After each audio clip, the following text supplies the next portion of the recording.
आइए अब हम लोग हिंदी साहित्य के इतिहास का जो काल विभाजन है उसे पढ़ते हैं, समझते हैं और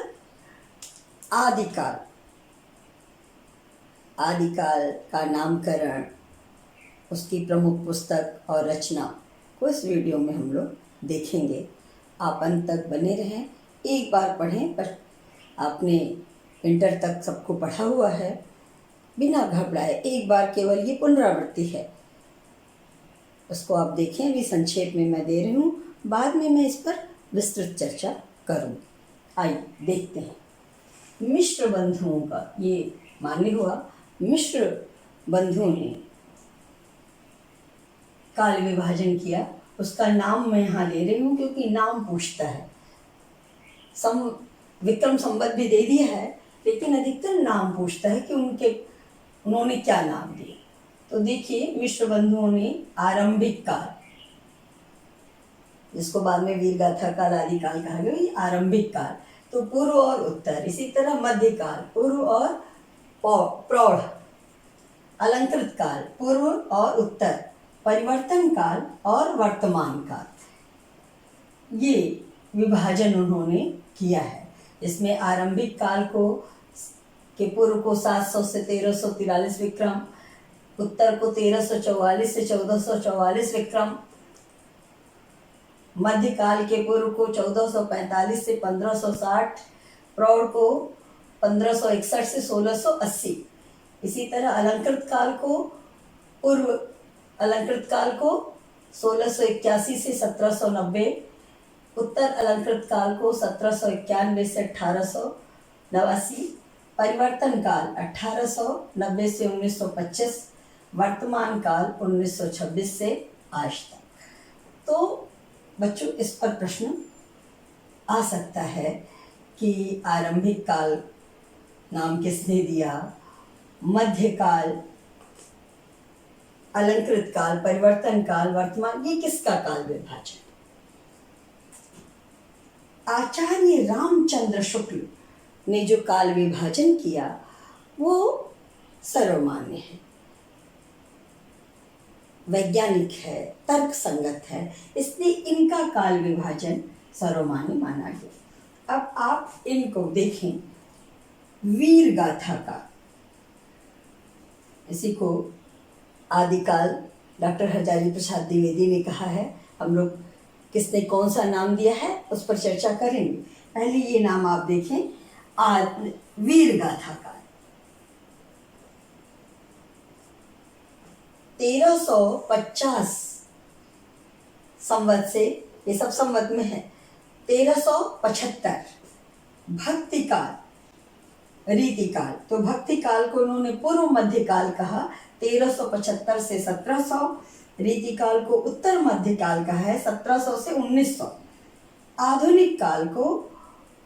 आधुनिक काल का समय है 1900 से आज तक। ये सर्वमान्य है बेटा।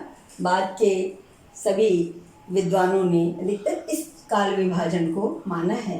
इसको आप अवश्य देखें कि वीरगाथा काल 1350 से 1375, भक्ति काल 1375 से 1700, रीति काल 1700 से 1900, आधुनिक काल 1900 से आज तक। भक्ति काल को आचार्य रामचंद्र शुक्ल ने पूर्व मध्य काल कहा है और रीति काल को उत्तर मध्य काल कहा। इसके बाद यही काल विभाजन बाद के सभी विद्वानों ने माना है।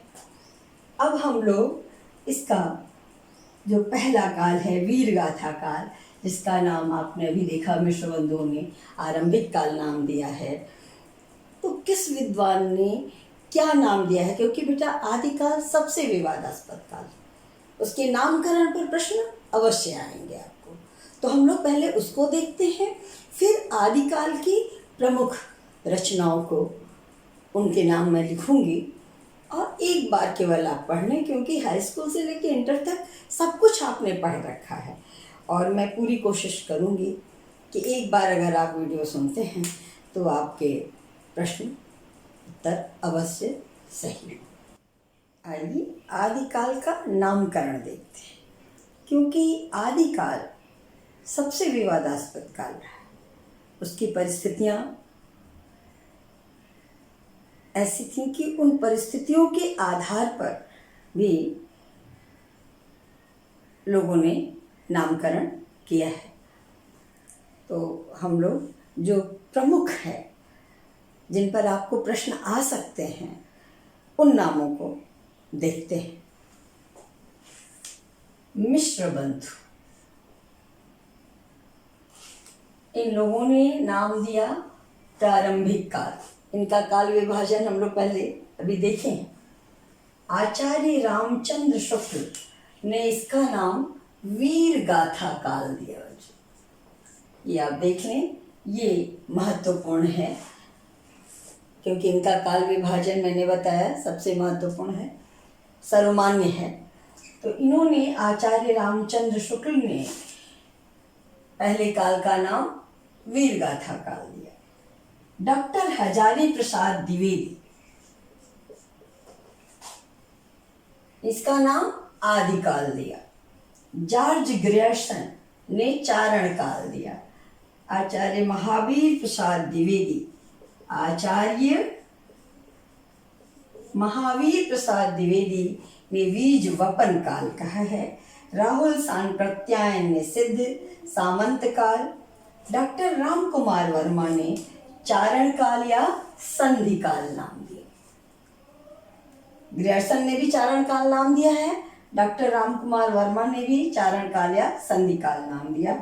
विश्वनाथ प्रसाद ने वीर काल नाम दिया।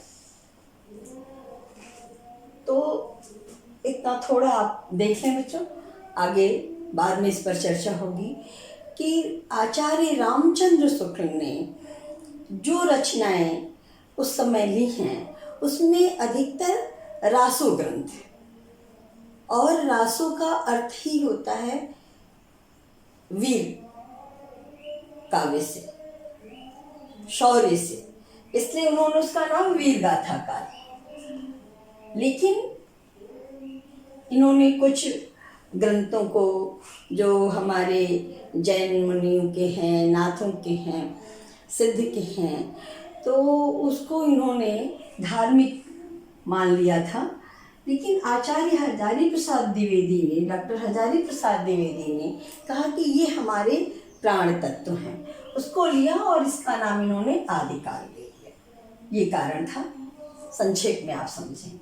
चारण काल जॉर्ज ग्रियर्सन ने दिया है। तो उस समय अधिकांश कवि जो हिंदी के कवि थे, नाथ और सिद्ध नहीं, लेकिन जो हिंदी के कवि थे, वो जो है बेटा चारण या भाट हुआ करते थे। राज्याश्रित थे, छोटे छोटे राज्य में भारत बटा हुआ था, और जिस राजा के दरबार में वे रहते थे, दरबारी कवि, राज्याश्रित कवि, तो जिस राजा के दरबार में रहेंगे उनके प्रशंसा के गीत गाते थे। इसलिए वो चारण और भाट जाति के थे, इसलिए उन लोगों ने चारण काल नाम लिया। सिद्ध और सामंतों का युग था तो इन्होंने ये दिया। वीरों की रचनाएं हैं, वीर काल। इस तरह तत्कालीन जो परिस्थितियां थीं उसके आधार पर ये नामकरण हुए हैं, जिसमें कि कुछ मुख्य को मैंने दिया है, और ये आपसे परीक्षा में पूछे जाएंगे कि इस विद्वान के द्वारा दिया हुआ नाम क्या है। तो इसको आप देखें,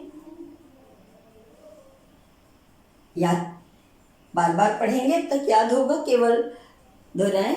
इसके बाद मैं आदिकाल के प्रमुख ग्रंथ और उनके रचनाकारों के नाम भी अभी लिखती हूँ, जो आपको टीजीटी पीजीटी परीक्षा में आएंगे। इसको आप देखें। इसके बाद आगे हम लोग नाम को और उनकी कुछ विशेषताओं की भी चर्चा करेंगे, जिन पर के प्रश्न आ सकते हैं।